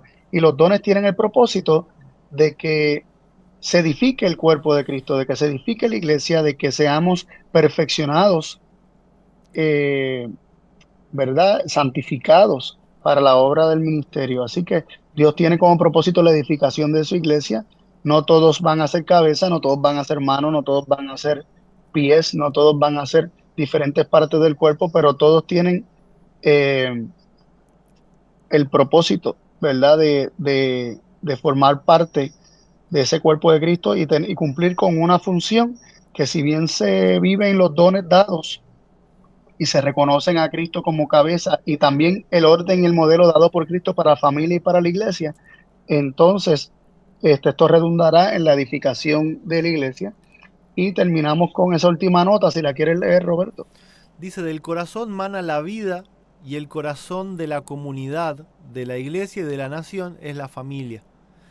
El bienestar de la sociedad, el éxito de la iglesia, la prosperidad de la nación depende de las influencias que reinan en el hogar. Entonces la familia es la que le da vida a la sociedad y la que le da vida a la iglesia, ¿no es cierto? Y ahí donde tenemos que ser mucho más conscientes quizá de lo que somos y también entender el tema del orden, ¿no? Me quedé con el tema del orden evangélico, ¿no? Nadie que pretenda vivir solamente para sí y morir para sí puede considerar que está dentro de la iglesia de Dios. En todos en algún momento tenemos que ser responsables, vamos a liderar a otros en algún punto y también en otro momento vamos a tener que estar en, en amor y en bondad sujetos, ¿no? Para poder ser bendecidos. La iglesia funciona de esa forma porque es la forma en la que Dios la estableció y, y creo, ¿no? Que el hecho en el que todos convivimos hace que el hierro con el hierro también se afila, ¿no? Sería fácil, yo mucho tiempo cuando me cansaba, ¿no? De discutir o de pelear, decía, yo me quiero ir a vivir al medio de la selva, ahí nadie me va a molestar. Hasta que entendí que si hubiese hecho eso, todos los rasgos de mi carácter simplemente se hubiesen escondido como basura debajo de la alfombra, porque no había nada que lo exponga, ¿no? En cambio, el hecho de convivir en familia, en iglesia, en sociedad, hace que todos esos rasgos sean expuestos para que después puedan ser suavizados por Cristo. Sí, verdad que en su misericordia Dios nos va mostrando lo que no está bien en nosotros y, o sea, su propósito es que nuestras familias, nuestra iglesia, nuestra nación, nuestra sociedad, a raíz del modelo divino, sean amoldados y se ajusten al gobierno de Dios, no como algo que tenemos que realizar como impuesto, sino como una reacción natural a su amor, entendiendo el flujo de esas bendiciones, el flujo del canal de, ¿verdad? De la bendición por medio del canal de Cristo, y la replicación del plan perfecto de Dios para las familias, y así extender su gobierno a la familia del hombre. En la medida que eso ocurra, vamos a ver la misericordia de Dios que aún estando nosotros muertos en delitos y pecados, aún estando nosotros obrando en contra de ese modelo, en rebelión en contra de ese modelo, Dios nos ha mostrado estas cosas y nos está llamando ¿verdad? Abrir la puerta a nuestro corazón y que dejemos el Espíritu de Cristo manso y humilde entrar a nuestra vida y aceptemos la corrección y nos sujetemos a este perfecto orden de Dios. Amén, amén. Nos hemos extendido en el tiempo, hemos llegado al final, pero ha sido muy provechoso. Creo que cada minuto, cada palabra que hemos leído hoy eh, tienen una importancia tremenda, ¿no? Que trasciende en el tiempo, que trasciende también de nosotros a nuestras esposas, a nuestros hijos, a la sociedad, a la iglesia.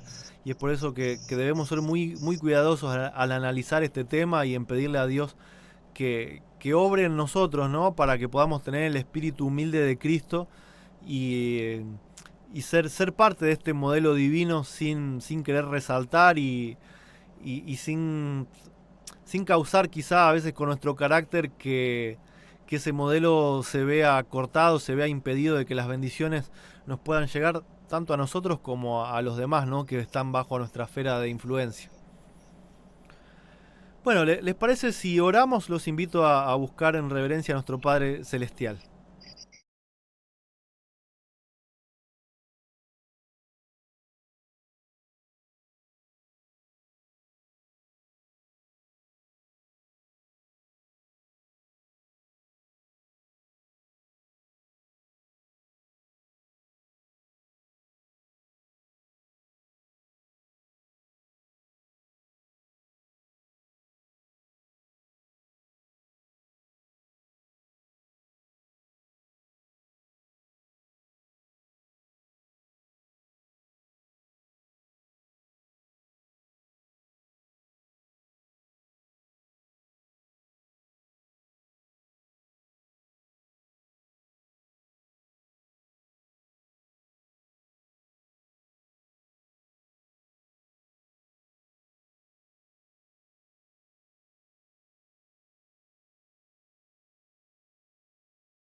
Bueno, muchas gracias, Carlos. Esperemos que sea de bendición este tema para muchos. Y si bien es grabado, vamos a estar atentos ahí al chat para poder también ir conversando con ustedes, nuestros amigos que hacen que este programa sea tan importante para nosotros y que siga su curso semana a semana. Bendiciones para todos y feliz sábado. Bendiciones.